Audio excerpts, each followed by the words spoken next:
IoT represents new opportunities for business.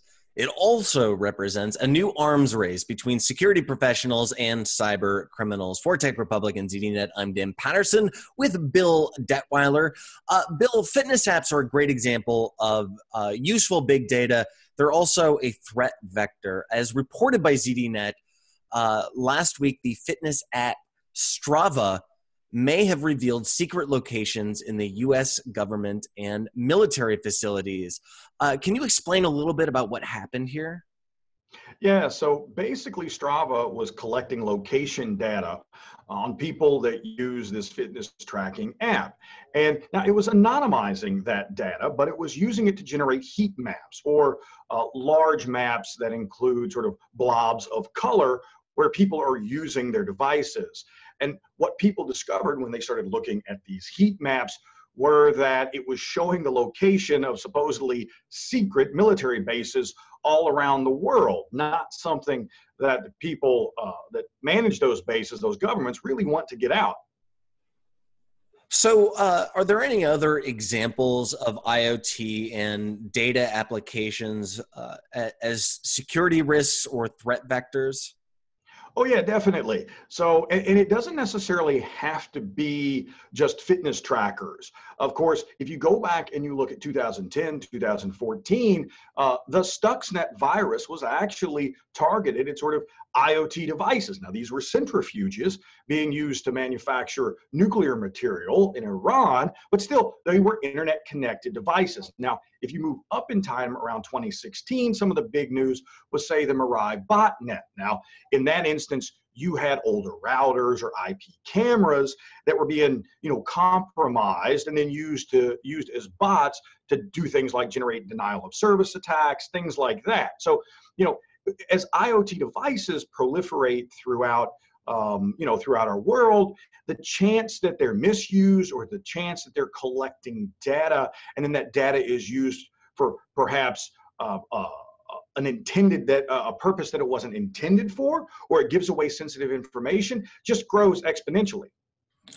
So I know we have a lot of data on TechProResearch for business technology professionals. Are there any predictions and forecasts for the relationship between IoT and, say, cloud storage like GDPR and threat vectors that are coming up? Oh, definitely. So Charles McClellan, our reviews editor for ZDNet, wrote a piece last week on TechProResearch, and he looked at security predictions for 2018 and then back at 2016, 2017. Now, what's really interesting, when he looked at a variety of reports, he saw that IoT security was actually tops in 2016, in 2017, and into 2018.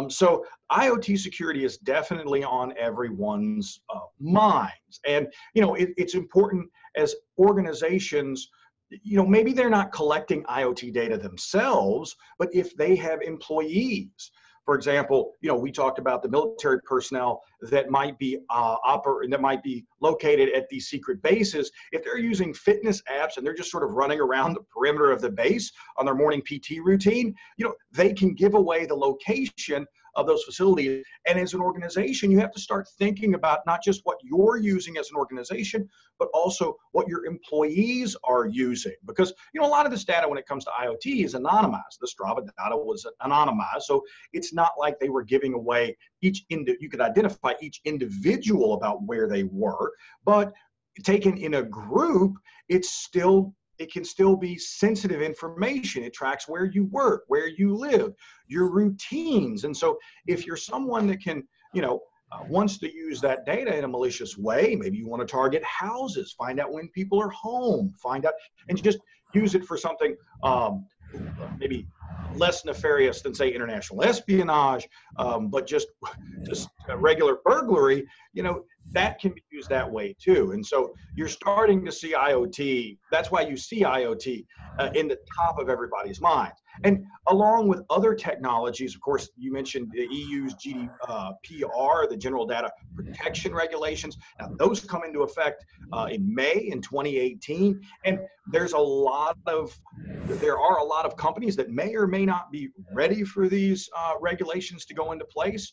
So that's something that companies are grappling with and will need to grapple with, because it's going to carry stiff fines for people that are found to be violating these regulations.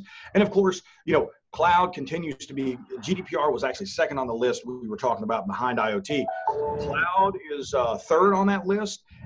And of course, with the rise of everything as a service these days, it's no wonder, because a lot of this data that's collected from IoT devices is stored in the cloud. So it's important that companies either make sure that data is secured, make sure that it's encrypted, make sure that only the right people have access to it.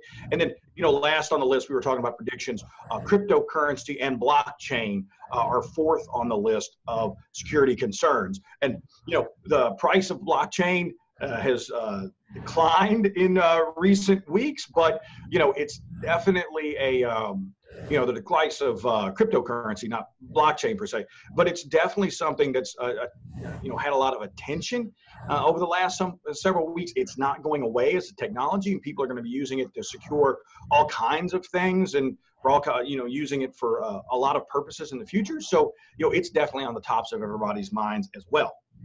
All right, what are some of the best resources available in TechProResearch for learning more about IoT, big data, and these other trends you discussed? Yeah, so definitely just check out Charles's article on security predictions for 2018. We also have lots of security tools for people to download, such as our encryption policy, and then several security research reports that look at the top trends in security from that companies are, how they're sort of building their security posture for 2018.